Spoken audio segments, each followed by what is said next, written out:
এই ৫০-৫৪ বছরে রুগ্ন রাজনীতির জন্য আমাদের এই ধসটা নেমেছে, সেটা এডুকেশন হোক, সেটা ইউনিভার্সিটি হোক, সেটা যে কোনোটাই হোক। আমি রুগ্ন রাজনীতি, আমি কোনো দলকে বলছি না, বিকজ সব দলই ইনভলভ আছে রুগ্ন রাজনীতির মধ্যে। বুঝছি? সো কোয়েশ্চেন ইজ যে আমরা এইটাকে কি ঠিক করতে পারবো? আপনাকে খেয়াল রাখতে হবে আমাদের জনগোষ্ঠী ১৯-২০ কোটি লোক আছে আমাদের এখানে, আমরা আজ পর্যন্ত ঠিক করে একটা সেন্সাসও করতে পারলাম না। রুগ্ন রাজনীতি থেকে আমরা সুস্থ রাজনীতিতে বা আরো উন্নত রাজনীতিতে কিভাবে যেতে পারি? ওয়েল, এটা তো আপনার ইনস্টিটিউশনস উইদিন দি কনস্টিটিউশন বানান। যেমনটি বলি, আপনার সংবিধান তো আছে। সংবিধান পর্যাপ্ত না, it needs amendments, it needs reforms. এইটা করা হয়েছে, দেখেন, you must remember one thing, এই সংবিধান যখন করা হয় ৭২-এ, এটা একটি ব্যক্তিকে সামনে রেখে করা হয়েছিল, এটা ভুলবেন না। ব্যক্তি হলো বঙ্গবন্ধু শেখ মুজিবুর রহমান।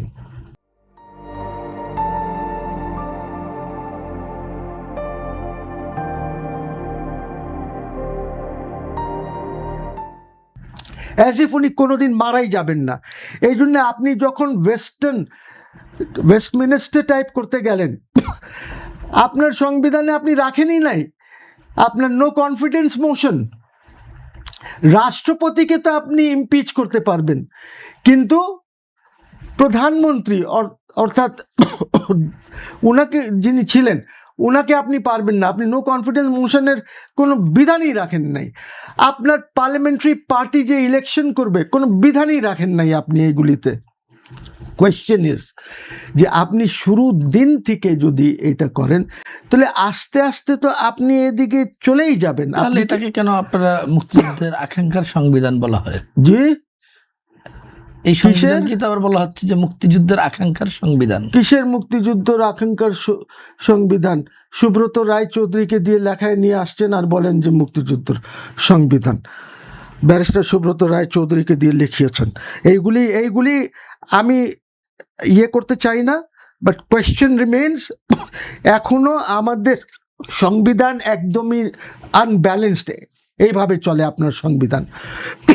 এই সংবিধান যদি ঠিক থাকতো, তাহলে কি আমাদের এত এই যে কয়েকটা মিলিটারি শাসন এসেছে বা অন্য কিছু যাই হয়েছে, এইগুলি হতো? এগুলি হতো না, because there so many gaps in the constitution. এখন একজন গ্রুপ আছে রাজনীতি করে, তারা বলে না না অ্যামেন্ডমেন্ট না, আমরা রিফর্ম চাই। আরে বাবা, অ্যামেন্ডমেন্ট করলেও তো রিফর্মই হবে নাকি?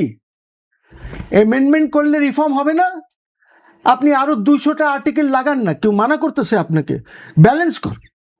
ব্যালেন্স দ্য কনস্টিটিউশন, তা তো করছেন না আপনাদের। এখন আমাদের যুদ্ধ চলছে, রাজনীতিক যুদ্ধ।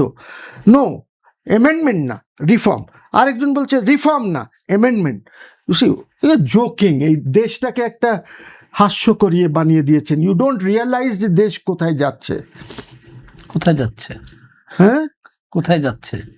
এইভাবে যাচ্ছে, বে অফ বেঙ্গলের ভিতরে ঢুকবে, আর কোথায় যাবে? তারপর শেষ কোথায়? কেন যাচ্ছে? বিকজ আপনার অর্থনীতি আপনি বোঝেন না। আমি তো এক্সপেক্ট করেছিলাম যে এই গভর্নমেন্ট